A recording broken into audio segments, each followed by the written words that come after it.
So why is artificial intelligence everywhere all of a sudden? So hi, this is Vishal Kalia from Fashion Marketing, and in this tutorial, I'm going to talk about why are we seeing artificial intelligence, machine learning, deep learning everywhere, and what has actually changed to cause this. So to understand that, let's take a look at how a child actually learns. So when you have a child, a niece, a nephew, or your own kid probably, and you want your kid to tell the difference between a car and a bus.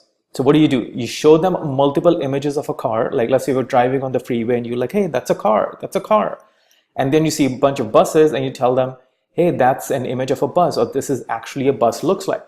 So you're teaching them, and eventually you're showing them so many images of cars and buses and telling them this is actually what a car looks like, or this is actually what a bus looks like.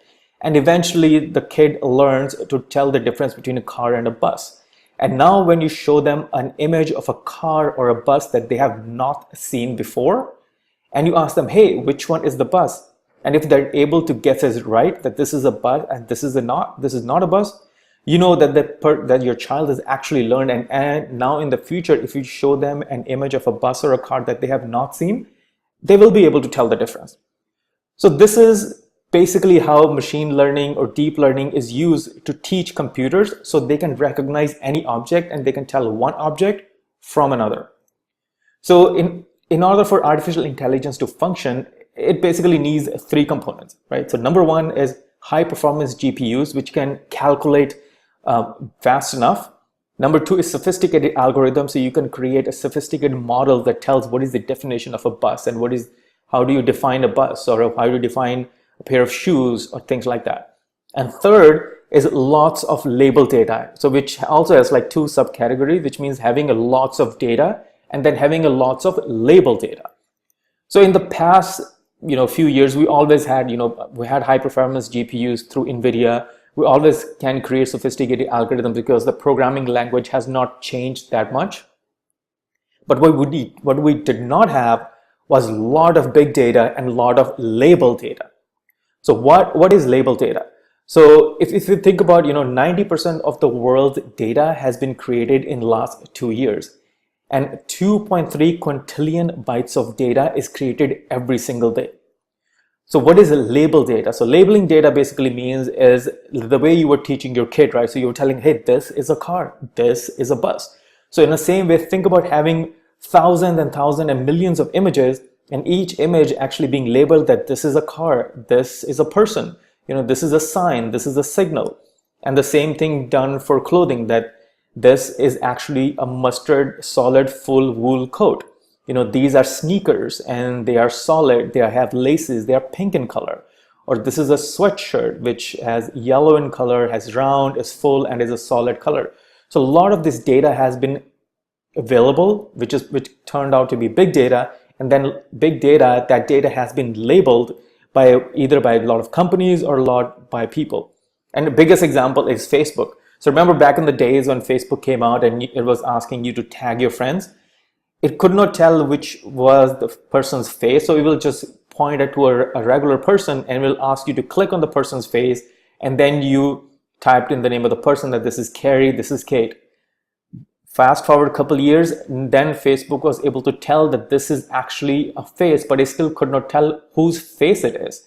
So it will put a little square around a face and it'll ask you to tag the person, and you will still type in that this is Carrie, this is Kate, this is Nicole.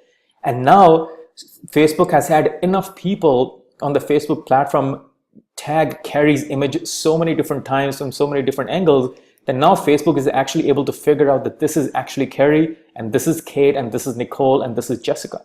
So what users have been doing, they have been labeling. So Facebook had tons of data which people uploaded, which is tons of these images.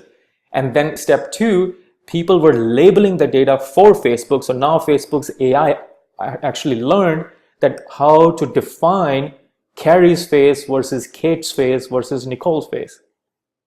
And this is basically the labeling the data.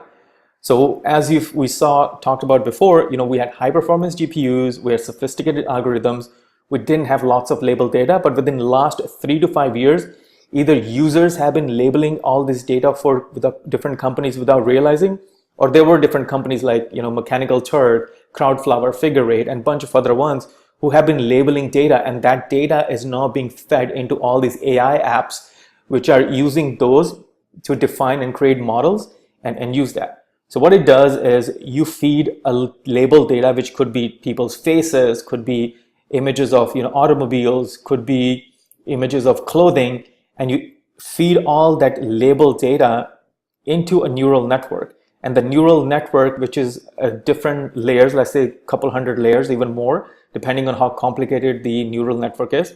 And then it starts looking at the data and starts creating definition of, okay, if I'm looking at an image of a car, this is the definition of a car, that it is no higher than in height as probably, let's say, 5 feet, versus a bus can be as high as 20 to 30 feet.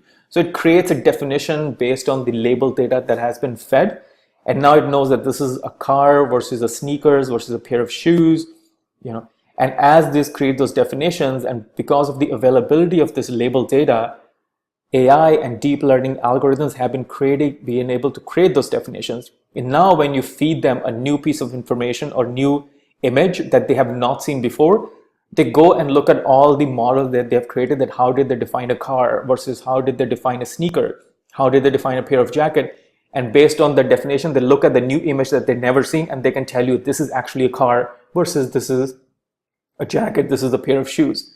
And having the availability of the label data, and that is why we see artificial intelligence and deep learning everywhere, and it's been very, very exciting. So hi, this is Vishal Khalil from Fashion Marketing, and if you have any questions, please do leave them in the form of a comment, and do subscribe to our channel if you see fit. So thank you very much for your time, and have an awesome day.